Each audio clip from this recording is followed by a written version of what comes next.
Justice मक़बूल बाकर जिंदाबाद। Justice मक़बूल बाकर खे सिंध जो निगरान वज़ीर आला बनाईंदड़ जिंदाबाद। जस्टिस मक़बूल बाकर सुभाणे सिंध काबीना जो इजलास घुरायो आहे, जंहिंमें सिंध जी 54,000 एकड़ ज़मीन लीज़ ते ॾियण जो फ़ैसिलो कयो वेंदो। 2.5 लख एकड़ ज़मीन लीज़ ते ॾिनी वेंदी, जंहिं मंझां पहिरें मरहले ते 54,000 एकड़। ॻाल्हि सम्झ में अचे थी न? सॼी ज़िंदगी लोड़े लोड़े लोड़े माण्हू मरी थो वञे, पर 80 गज़ जो, 60 गज़ जो, 120 गज़ जो प्लाट हासिल नथो करे सघे। सुभाणे निगरान वज़ीर आला जेको आयो हुयो इलेक्शन कराइण, जेको आयो हुयो सिंध में पुरअमन, शफ़ाफ ऐं गैर जानिबदार चूंडूं कराइण, उहो सिंध जी ज़मीन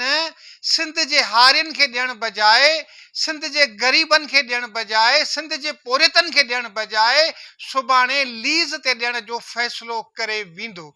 जेको इख़्तियार वटसि आहे बि या न, इहा बि ख़बर कान्हे का, पर उहो फ़ैसिलो करण जे लाइ तयारु आहे ऐं सुभाणे इहो फ़ैसिलो ॿुधायो वेंदो सिंध काबीना जे इजलास में। हीअ अथव यार असांजी सिंध। जीअं न चवंदा आहिनि त छा चइजे, यानी असांजी इहा मालिकी आहे। जनाब ज़ुल्फ़िकार अली भुट्टो जेका सरकारी ज़मीन हूंदी हुई, उहा 16 एकड़ करे बेज़मीन हारियुनि खे ॾींदो हो त जीअं उन्हनि में ख़ुशहाली अचे। ऐं सिंध में जेको भुट्टो ज़िंदह आहे, उनजो वॾो रीज़न इहो आहे जो हुन मंझां हारी नारी मज़ूर ख़ुशि हुआ, उन मज़ूरनि हारियुनि जी बहितरीअ लाइ क़दम खयां हुआ। बेज़मीन हारी जंहिंजा अबा ॾाॾा सदियुनि खां वठी वॾेरनि जा जागीरदारनि जा हारी हूंदा हुआ, उहे पंहिंजी ॿनियुनि जा पाण मालिक थिया हुआ। पर हीअ असांजी जेका निगरान हुकूमत आई आहे, जेका इलेक्शन कराइण आई आहे, जंहिंजो इहो मैंडेट ई कोन्हे, हिन जो कमु रोज़मर्रा जा आम रिवाजी कमु उकलाइण आहे हिन हुकूमत जो। पर सुभाणे इहा हुकूमत असां सां छा पई करणु वञे, कहिड़ी वेधन करणु पई वञे, इन जा तफ़सील तव्हांखे पोइ ॿुधायां थो। पहिरियां तव्हांखे इहो ॿुधाईंदो हलां त राति मूं जेको तव्हांखे ॿुधायो हुयो त उबावड़े में जेका कल्ह खूनरेज़ी थी, उन में जेके से 12 माण्हू मारिजी विया हुआ। हुसैन सोलंगी ॻोठ आहे, उबावड़े लॻ माछको जो इलाइक़ो आहे, जिते कमंद जी कटाई लाइ जॾहिं पोरियत कमु करे रहिया हुआ त उते लिकल धाड़ेलनि फायरिंग कई, जंहिंजे नतीजे में क़ाबिल, परवेज़, शाबान ऐं वज़ीर सोलंगी समेत घर में वेठल माई हमीदा सीलरो मारिजी वयूं हुयूं।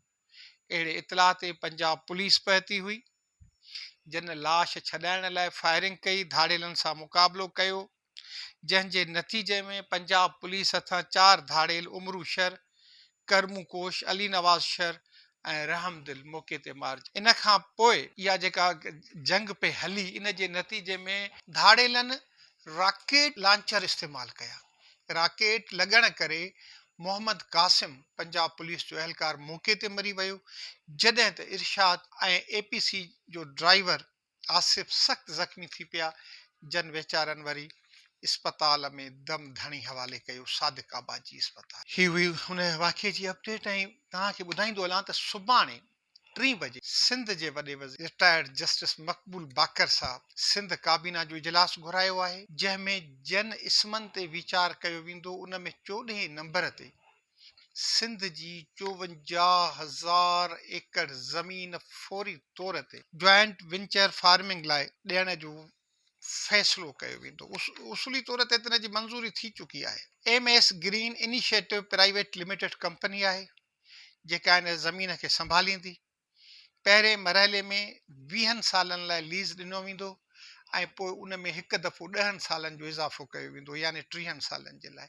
हिन वक़्त ताईं तव्हांखे ॿुधाईंदो हलां त जेका बि ज़मीन लीज़ ते ॾिनी वेंदी आहे न, उहा मुश्किल सां ई का वापसि थींदी आहे। अहिड़ा तमामु घटि मिसाल आहिनि जो तव्हां लीज़ ते 30 सालनि जी लीज़ ते या 99 साल जी लीज़ ते ज़मीन ॾियो ऐं वरी वापसि तव्हांखे मिली वञे। कानून बदिलजी था वञनि, माण्हू बदिलजी था वञनि, हुकूमतूं बदिलजी थियूं वञनि, तंहिंखां पोइ उहे जेके शयूं साॻियूं मिलणु, इहो ॾाढो हिकिड़ो वॾो मसइलो हूंदो आहे। हिन ज़मीन जो किरायो छा हूंदो या छा, उन जे लाइ बि हिकिड़ियूं कमेटी मुक़ररु कयूं वयूं आहिनि। पर कानूनी माहिरनि जो चवणु आहे त हीअ हुकूमत चादर खां पेर ॿाहिरि पई डिघे ॾे। ही कमु चूंडियल हुकूमत जो आहे ऐं ही जेका सर्वे वग़ैरह थी आहे, जेका ज़मीन हथ कई वई आहे, इहा हिननि जे दौर में न थी आहे, या मुराद अली शाह जे दौर में थी आहे। ही कमु निगरान हुकूमत पई करे, छो पई करे, छा लाइ पई करे, हिन ते कहिड़ो प्रेशर आहे, इहा का ख़बरचार कान्हे का। फौरी तौर ते जेका ज़मीन ॾिनी वेंदी उहा ख़ैरपुर, ठटे ऐं सिजावल ज़िलनि में ॾिनी वेंदी। ख़ैरपुर जे नारे वारे तालके में 28,200 एकड़। सामूंडी पट्टी केॾी क़ीमती थींदी आहे, उनजी असांखे आम सिंधियुनि खे ख़बर कोन्हे का। जेकॾहिं ख़बर हुजे हा न त सामूंडी पट्टी में असां वटि गुरबत, इफ़लास ऐं तंगदस्ती न हुजे। असांजा माण्हू गुटके पान जा मवाली न हुजनि हा, जेकॾहिं हिनखे इन इम्पोर्टेंसी जी ख़बर हुजे हा त। ठटे जे सामूंडी इलाइक़े में, सिजावल जे जाती ऐं शाहबंदर तालकनि में 3,400 एकड़, ऐं अहिड़े हिसाब सां कुल मिलाए मुख़्तलिफ़ जायुनि तां 54,000 एकड़। अहिड़े तरीक़े सां कुल मिलाए 54,000 एकड़ ज़मीन सुभाणे ॾिनी वेंदी। बाक़ी ॿी ज़मीन वरी डिप्टी कमिश्नरनि खे चयो वियो आहे त हू जल्दी में पंहिंजो कमु मोकिलाइनि। 1,21,000 एकड़ ज़मीन कराची डिवीज़न में ॾिनी वेंदी। कराची डिवीज़न में ज़मीन जे जेको वैल्यू आहे उहो 5 खां 10 करोड़ रुपया फ़ी एकड़ थी वियो आहे। इहा ज़मीन सिंध हुकूमत खे घुरबी हुई।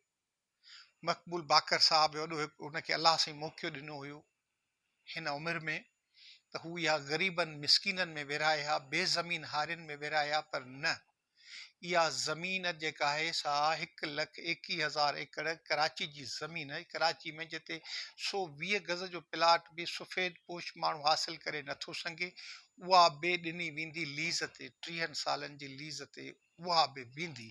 ही कमु हिननि जो कोन्हे को, पर ही कमु करे रहिया आहिनि। ऐं इहो इन जे करे रहिया आहिनि जो असांजा हुकुमरान क्लास बि, हुकुमरान पोइ हुकूमत में हिन वक़्तु आहिनि या न आहिनि, पर जेके हुकूमतुनि में ईंदा रहनि था, हिन सॼे कम में उन्हनि जी बि हिननि खे आशीर्वाद हासिलु आहे। सिंध किथे बीहंदी? सिंध में बेरोज़गारी जी हालति इहा आहे, गुरबत जी हालति इहा आहे जो माण्हू मरी थो वञे त उन जे लाइ चंदो कयो थो वञे कफ़न ऐं दफ़न जे लाइ, कांधपे जे लाइ। ऐं असांजी जेका 2 लख एकड़ ज़मीन उहा असां खां फुरे लीज़ ते ॾिनी पई वञे। इहा ज़मीन वरी आबाद कीअं थींदी? इन जे लाइ पाणी किथां ईंदो? आपाशी डिपार्टमेंट वटि को मनसूबो कोन्हे को, सवाइ इहो चवण जे त इहो पाणी दरियाए सिंध मां खयो वेंदो ऐं ख़ासि पाइपनि ज़रिए पाइप लाइनूं लॻायूं वेंदियूं। दरियाए सिंध जिते अॻ में ई पाणी जी खोट आहे उतां, या वरी ख़ासि केनाल कढिया वेंदा इन ज़मीन खे आबाद करण लाइ।